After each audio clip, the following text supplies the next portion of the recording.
በሰው ልጅ የታሪክ መዝገብ ውስጥ ታላላቅ ስልጣኔዎችና ሀያላን መንግስታት የሚፈተኑት በጦር መሳሪያ ኃይል ብቻ ሳይሆን ተፈጥሮ በቁጣ ተነስታ በምታዘንበው መዓት ጭምር እንደሆነ በተደጋጋሚ ታይቷል።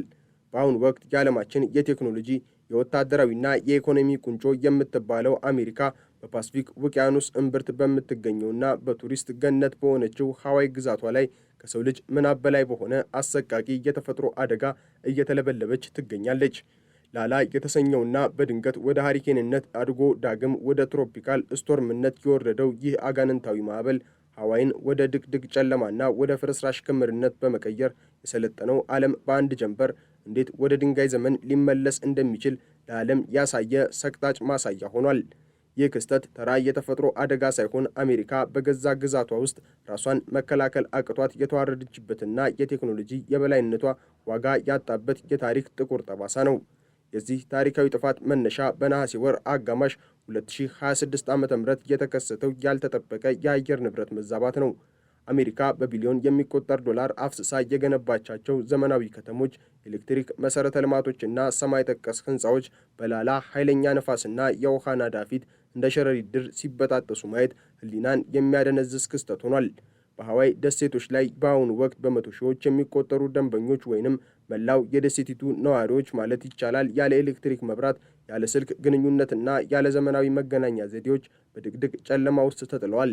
በተለይም በትልቁ ደሴት ላይ 70 በመቶ የሚሆነው የኃይል አቅርቦት ሙሉ በሙሉ መቋረጡ አሜሪካውያንን ወደ ጥንታዊው የሰው ልጅ አኗኗር፣ ወደ እሳትና ወደ ሻማ ብርሃን፣ ወደ እጅ ሥራና ወደ ፍርሃት ዓለም እንዲመለሱ አስገድዷቸዋል። የሰለጠነው ዓለም የሚኮራባቸው ዲጂታል መሳሪያዎች ዛሬ በሃዋይ ዋጋ የሌላቸው የብረትና የፕላስቲክ ቁርጥራጮች ሆነዋል። ይህም የስልጣኔው ደካማነት ፍጹም ማሳያ ነው። የጥፋቱ መጠን እጅግ አስፈሪ የሚያደርገው የሃዋይ ግዛት አስተዳዳሪ ጆሽ ግሪን በሰጡት መግለጫ እንዳመለከቱት ቢያንስ በመቶዎች የሚቆጠሩ መኖሪያ ቤቶች ሙሉ በሙሉ መውደማቸውና መጥፋታቸው ነው። ይህ ቁጥር በቀላሉ የሚታይ አይደለም። ምክንያቱም ከእያንዳንዱ ቤት በስተጀርባ የቤተሰብ ታሪክ፣ የትውልድ ቅርስና የአሜሪካውያን ብልጽግና ህልም አብሮ ፈርሷል። ነፋሱ በሰዓት ከ100 ማይል በላይ በሚሮጥ ኃይል ተራራማ ቦታዎችን ሲመታ ዘመናዊው የህንፃ ጥበብ ለተፈጥሮ ቁጣ ምላሽ መስጠት አቅቶት ሲንኮታኮት ታይቷል። ይህ ውድመት አሜሪካ የቱንም ያህል በቴክኖሎጂ ብትረቅም በተፈጥሮ ፊት ግን አሁንም ያው ደካማና ምስኪን ፍጡር መሆኗን ያረጋገጠ የታሪክ ሽንፈት ነው። በሃዋይ ሰማይ ላይ የታወጀው የጥፋት መጋረጃ አሜሪካ ለዜጎቿ ዋስትና መሆን አለመቻሏን ለዓለም የመሰከረ አሰቃቂ ትዕይንት ሆኗል። በተለይም በፓህላ አካባቢ የታየው ትዕይንት ከሐዘንም በላይ የሆነ ሰቅጣጭ እልቂት ነው። በፓአውአው የውሃ መስመር በኩል የመጣው የጎርፍ ናዳ ታሪካዊውን የድንጋይ ግንብ ጥሶ በመውጣት የሀገሪቱን ዋና የትራንስፖርት ደም ወሳጅ የሆነውን ሃይዌይ 11ን እንደ ወረቀት ቀዶ ጥሎታል። በዚህም ምክንያት በሺዎች የሚቆጠሩ ነዋሪዎች ከሌላው ዓለም የተለየ በምግብና በውሃ ጥም እየታገሉ በመሬት መንሸራተትና በጎርፍ ተከበው እንዲቀሩ ተደርገዋል። የከተማዋ ነዋሪ የሆኑት ዲቦራ ፋናይ ብራውን ለሲኤንኤን ሲናገሩ እዚህ ጋር ተረስተናል፣ ብቻችንን በአንድ ደሴት ላይ የቀረን ይመስላል ማለታቸው የሀያሏ አሜሪካ የደህንነት መዋቅር እንዴት በቀላሉ ሲበጣጠስ እንደሚችልና ዜጎችን ለብቸኝነትና ለተስፋ መቁረጥ ሊዳርጋቸው እንደሚችል ያሳየ የህሊና ጩኸት ነው። ይህ የመረሳት ስሜት አሜሪካን ወደ ጥንታዊና ግንኙነት ወደማይደረግበት የድንጋይ ዘመን አኗኗር መመለሷን ያረጋግጣል። አሜሪካ ወደ ድንጋይ ዘመን እየተመለሰች ነው የሚያሰኘው ሌላው ትልቁ ማስረጃ የሃዋይ የሕክምና ተቋማትና ሆስፒታሎች የገጠማቸው ፈተና ነው። በርካታ ሆስፒታሎች የኤሌክትሪክ ኃይል በማጣታቸው በጄኔሬተር ብቻ ለመስራት ተገደዋል። ያም ቢሆን ግን ለረጅም ጊዜ ሊቆይ የማይችል ተስፋ ነው። የሕክምና መሳሪያዎች በኤሌክትሪክ በሚንቀሳቀሱበት በዚህ ዘመን የኃይል መቋረጥ ማለት በሞትና በሕይወት መካከል ያሉ ታካሚዎችን ለሞት አሳልፎ መስጠት ማለት ነው። የጎርፉ ናዳ መንገዶችን በመዝጋቱ፣ ድልድዮችን በማፍረሱ አምቡላንሶችና የድንገተኛ አደጋ ሰራተኞች ወደ ተጎዱ አካባቢዎች መድረስ አለመቻላቸው የዘመናዊው ዓለም የፍጥነትና የቅልጥፍና ትርክት ምን ያህል ባዶ እንደሆነ ያሳያል። የሰው ልጅ በ21ኛው ክፍለ ዘመን ሆኖ ነገር ግን በጎርፍ ምክንያት ታካሚውን ወደ ሕክምና መውሰድ የማይችልበት ደረጃ ላይ መድረሱ የስልጣኔው ኋላ ቀርነት ማሳያ ሳይሆን ምን ሊሆን ይችላል? ዛሬ ሃዋይ ውስጥ ሕይወት የሚወሰነው በቴክኖሎጂ ሳይሆን በጉልበትና በአጋጣሚ ሆኗል። የላላ ማዕበል ያስከተለው የዝናብ መጠን 35 ኢንች መድረሱ ምድሪቱ ልትሸከመው ከምትችለው በላይ ነው። ይህ የውሃ ጋን በሰማይ ላይ የተደፉ ያህል የሚቆጠረው ዝናብ ተራራዎችን በማሟሟት መጠነ ሰፊ የመሬት መንሸራተት አስከትሏል። በነአሌሁ አካባቢ ያለፈው የውሃ ወንዝ ሁሉንም ነገር ጠራርጎ መውሰዱ የሰው ልጅ ተፈጥሮን ለመቆጣጠር የሚያደርገው ጥረት ከንቱ መሆኑን ያረጋግጣል። አንድ ሀያል መንግስት በገዛ ግዛት ውስጥ የሚፈስን የውሃ መስመር መክታት አቅቶት ዜጎች ከዛፍ ላይ ተንጠልጥለው ነፍሳቸውን ለማዳን ሲታገሉ ማየት ልክ እንደ አዛውንቷ ሴት ከዛፍ ላይ የተገኘው የአሜሪካውያን ግርማ ሞገስ በመቃብር አፋፍ ላይ ያቆመ ትዕይንት ነው። የላላ ማዕበል አሜሪካን እርቃኗን አስቀርቷታል። በቢሊዮን የሚቆጠር ዶላር የፈጀባቸው የጦር መሳሪያዎች ዛሬ ሃዋይን ከጎርፍ ሊታደጓት አልቻሉም። ይህ ጥፋት የአየር ንብረት ለውጥና ከሱፐር ኤሊኖይ ጋር የተያያዘ መሆኑ ደግሞ ስጋቱን ይበልጥ ዓለም አቀፋዊ ያደርገዋል። የፓስፊክ ውቅያኖስ ሙቀት ካልተለመደ ሁኔታ መጨመሩ፣ የባህር ላይ የሙቀት ሞገድ እስከ ካሊፎርኒያ ድረስ መዘርጋቱ ተፈጥሮ በሰው ልጅ የኢንዱስትሪ በደል ተቆጥታ የበቀል እርምጃ እየወሰደች መሆኑን ያሳያል።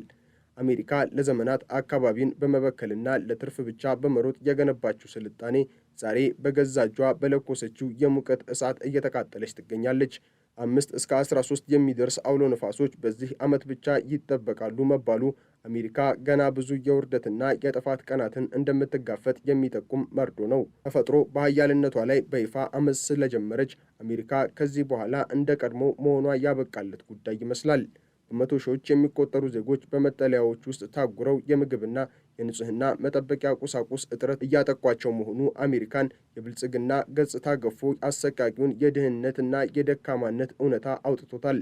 በሂሎ ከተማ የሚገኙ መደብሮችና የነዳጅ ማደያዎች በጭንቀት በተሞሉ ሰዎች መጥለቅለቃቸው ሕዝቡ በመንግስት ላይ ያለውን እምነት ማጣቱንና ለሕልውናው ራሱን መታገል እንዳለበት የተረዳበት አጋጣሚ ነው። የሃዋይ አስተዳዳሪዎች እንዳሉት ሁኔታው እጅግ አስቸጋሪ ነው። በጨለማ ውስጥ በጎርፍና በድንጋይ ክምር መሃል ሰዎችን መፈለግ በሰው አቅም በላይ እየሆነ ነው ማለታቸው የቴክኖሎጂ አባት የምትባለው ሀገር ዛሬ ከድንጋይና ከጭቃ ጋር እየታገለች መሆኑን ያሳያል። ይህ ውርደት አሜሪካን በዓለም ፊት የታሪኳ ተረጂ እንድትሆን አድርጓታል። የአሜሪካ ወታደራዊ ኃይል ሳይቀር በዚህ የተፈጥሮ ጦርነት ፊት ተንበርክኳል። ምንም እንኳን ንቁ ወታደሮች በተጠንቀቅ ቢቆሙም የተፈጥሮን ኃይል ግን በሚሳኤል ወይንም በታንክ ሊመክቱት አልቻሉም። ሃሪኬን ላላ በ1992 ከተከሰተውና ካቴጎሪ 4 ከነበረው ኢኒኪ በኋላ የታየ እጅግ አደገኛ ማዕበል መሆኑን አሜሪካ ለ10 ዓመታት በሰላም ተኝታ ሳለች ተፈጥሮ ግን የጥፋት ሰይፉን ስትስል መቆየቷን ያረጋግጣል። ዛሬ ሃዋይ የምትገኝበት ሁኔታ የጦርነት ቀጠናን እንጂ ሰላማዊ የቱሪስት መዳረሻነትን አይመስልም። የወደቁ የኤሌክትሪክ ምሰሶዎች፣ የተገነጠሉ የህንፃ ጣራዎችና በጭቃ የተዋጡ መኪኖች የሃዋይ አዲሱ ገጽታ ሆኗል። ይህ ገጽታ ደግሞ የአንድ ታላቅ ስልጣኔ መቃብርና መፍረስ ምልክት ነው። የአደጋ ጊዜ ማኔጅመንት ባለሥልጣናት የሰጡት ማስጠንቀቂያ ደግሞ ይበልጥ አስፈሪ ነው።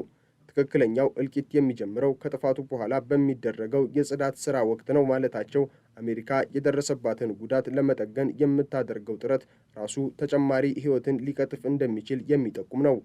በኤሌክትሪክ ሽቦዎች፣ በጄኔሬተሮችና በከባድ ማሽነሪዎች የሚወጣው አደጋ የሰለጠነው ዓለም መሠረተ ልማት ሲፈራርስ እንዴት ወደ ገዳይ መሳሪያነት ሊቀየር እንደሚችል ያሳያል።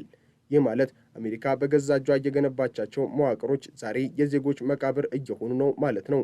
የስልጣኔው ፍጻሜ የሚጀምረው እንዲህ ባሉ ድንገተኛና አውዳሚ የተፈጥሮ ቁጣዎች መሆኑን ታሪክ ደጋግሞ አስምሮበታል። የሃሪኬን ላላ አውዳሚ ጉዞ ለሀያሏ አሜሪካ የተሰጠ የመጨረሻ የማስጠንቀቂያ ደውልም ይመስላል።